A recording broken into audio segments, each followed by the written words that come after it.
Hi, and welcome to another episode of Hot Takes with me, the Silver Fox. And we know the NHS is always pleading poverty and that it's always spending money on wokery. I did a video on that yesterday. We also know that patient care is very, very low.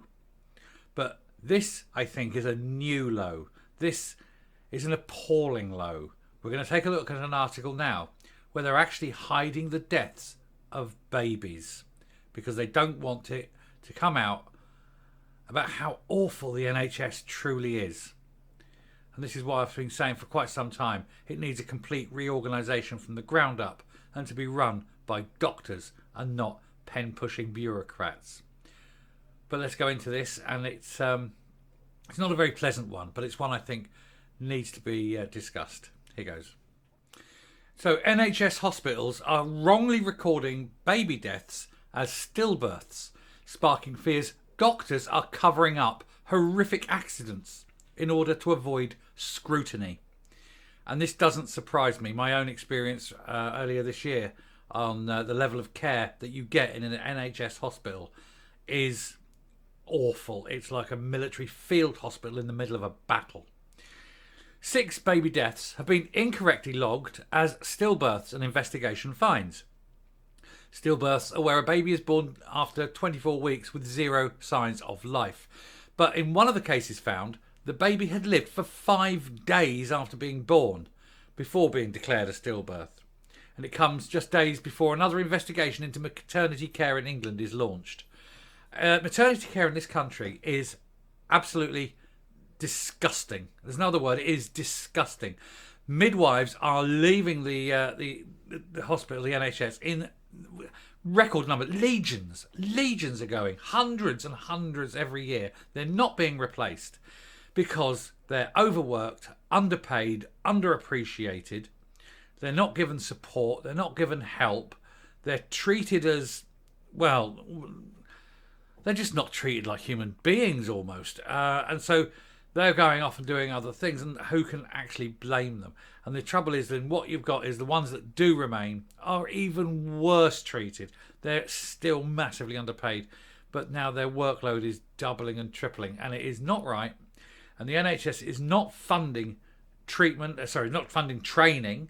No, they keep trying to bring in foreign midwives, different cultures, different languages. You know, the human body might be the same, but there's many other differences. And of course, you're taking them from countries that actively need these midwives themselves.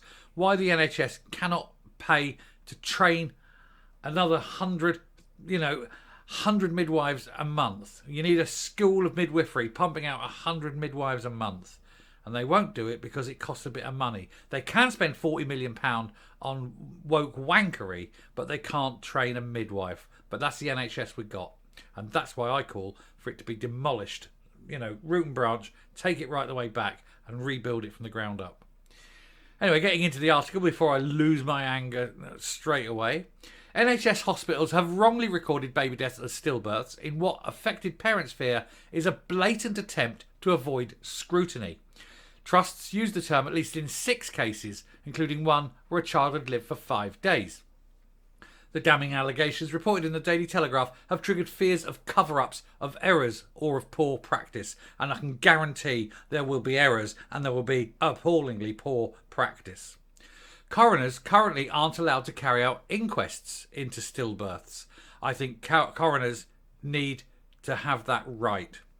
It means any poor care that could have been to blame for a baby's death cannot be fully probed. I think the words they're looking for there can be covered up and swept under the carpet and not shown to be the fault of a hospital or any particular doctor or nurse.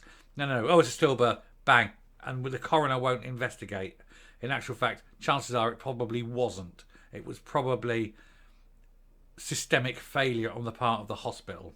In which case, it's manslaughter at the very least.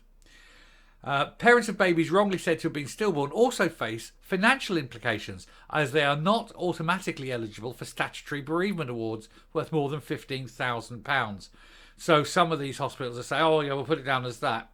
The baby that lived 5 days, you're entitled to this. But, oh no, apparently not, because they've put it down as a stillbirth. It was born alive. It lived 5 days. These people are awful. The stories will raise further questions about the safety of maternity care in England, following a damning investigation into the death and injury of hundreds of babies and mothers earlier this year. Independent investigators revealed 201 babies and 9 mothers died needlessly during a 2-decade spell of appalling care at one hospital, the Shrewsbury and Telford NHS Trust, which is one of the worst in the country and for which having a baby was the riskiest thing you could do. Results of another independent inquiry into maternity care at East Kent University NHS Foundation Trust is expected soon, and you can guarantee that will be just as damning. The trust was named as one of those where incorrect stillbirth recording occurred. Stillbirths occur in roughly 1 in every 200 births in England, according to official estimates. The fatalities uncovered in the investigation should have been classified as neonatal deaths because the babies were alive for a length of time out of the womb. And if they were a neonatal death, they have to be investigated, and the parents are entitled to that money. All the NHS trusts named as having wrongly classified neonatal deaths as stillbirths have apologised to the baby's parents. Well, here's your apology. It means fuck all. It means nothing. In fact, it means less than nothing, because it means that you deliberately lied to hide your own ineptitude and carelessness and inability to do your damn job. A baby died as a result of the care it received in that hospital. So you can shove your apologies. You want to see heads rolling. You want to see people fired. Because that way, that's an apology. When I see the head of that clinic or whatever, the people responsible fired, that's when you start accepting it. In one of the 6 cases, an obstetrician at Stockport NHS Foundation Trust told the coroner that he had been pressured by an NHS manager to claim a baby delivered in the hospital was stillborn. And that's why you don't have managers. This manager needs to lose his job. Dr. Mark Tatzel said it was in order to be loyal to the trust, though the NHS manager denied that. He will do, won't he? In fact, any doctor ever told anything by a manager must insist it's in writing, email, whatever form, but it comes and it's signed and there's no going back and there can be no denial. Doctors Dunstan Lowe and Kelly Rudolph are just one of the parents whose baby's death was recorded incorrectly as a stillbirth.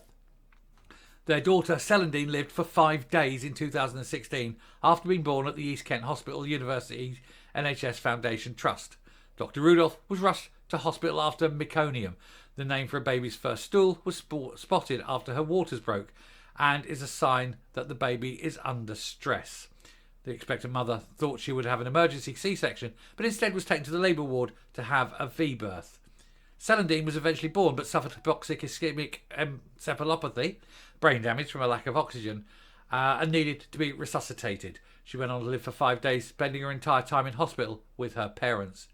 Dr. Lowe, an academic, said he initially believed Celandine's case had been a horrible freak accident, but as events later unfolded, the couple began to question the openness of staff at the hospital.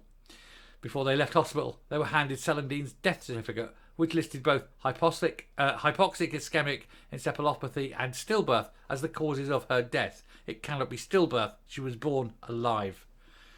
Dr. Rudolph said the registrar was shocked when they presented the certificate to record Celandine's birth and death. NHS staff also discouraged them from having an inquest into Celandine's death, they claimed. So the hospital knew they'd screwed up. The hospital knew they'd lied. And the hospital discouraged them from an inquest because the hospital knew it would be fucked. Dr. Lowe told the Telegraph, the reason they use this word on the death certificate seems quite obvious to us. It's about avoiding scrutiny. It's about hiding their failures. And while the trust has now admitted it was wrong to log Celandine's death in the way it did, stillbirth is still listed on a death certificate and her parents have never had an inquest to provide the answers. The Trust's Chief Medical Officer, Dr. Rebecca Martin, said it apologises unreservedly. Have they fired anybody? Has anybody lost their job? Because if nobody's lost their job, the hospital doesn't give a shit. Since 2018, every baby who dies in their hospital from hypoxic ischemic encephalopathy are automatically referred to the coroner. And this is not the first time concerns about how the NHS records stillbirths have been raised. No, it's been going on for years. In his review of the maternity scandal, University Hospitals of Morecambe Bay NHS Foundation Trust in 2015, Dr. Bill Kirkup said the ban on inquests for stillbirths was illogical. He added that the ban provided a subtle incentive to staff to record a death as a stillbirth if there was any potential issues with the delivery. This is just a cover-up. It's a wonderful little scheme they have. Oh, put it down as a stillbirth and we won't show the 15 major cock-ups and mistakes we've made that resulted in parents having to bury a baby. This is appalling. Just last month, an inquiry into dozens of baby deaths at Scandal hit maternity unit at Nottingham University Hospital's launched. You see, it's not just one hospital. These scandals with all this are happening at many, many hospitals. It's all over the country. These hospitals, the NHS, are not doing their job and they're covering their arses because they know they've screwed up and they keep screwing up because they haven't got enough midwives, they haven't got enough staff, they won't be paying for staff because they're too busy pissing money away on wokery, wankery, LGBT awareness courses, white people are terrible awareness courses. Hey, but screw that. Let's just let the children die and then we'll cover it up and sweep it away. And that's the NHS you're paying for out your taxes. Miss Ockenden's inquiry into Shrewsbury and Telford found some 201 babies and 9 mothers could have or would have survived had the trust provided better care. And at the time, she warned the issues at the trust were not unique, and she said pregnant women will not be safe until her full raft of recommendations from the report are implemented, and as of today, they still have not been implemented, and women and babies are still dying in the NHS during neonatal and birth care. And that is a crying shame. And the NHS completely needs to be dismantled. It is an appalling organisation run by wankers. I'm coming up. They've known about this for years. And it's not just, as I say, the one hospital. Many, many hospitals. It keeps coming up. It keeps happening. Nobody is dealing with it. Nobody is addressing it. It's not a one-off. Why? Why are they letting it happen? Why are so many parents losing their children needlessly and then having them covered up to hide the shame and appalling conditions of the hospitals that they're forced to go to? It is a national disgrace and it needs to be completely investigated. Anyway, I shall stop there. Thanks very much for listening. If you like what you hear and see on the channel, please hit the subscribe button if you haven't already. Ring the bell for notifications of future output. Leave a like, leave a comment, please share the video. And until next time, please look after yourself, keep well, stay safe, guard those things you love, and goodbye.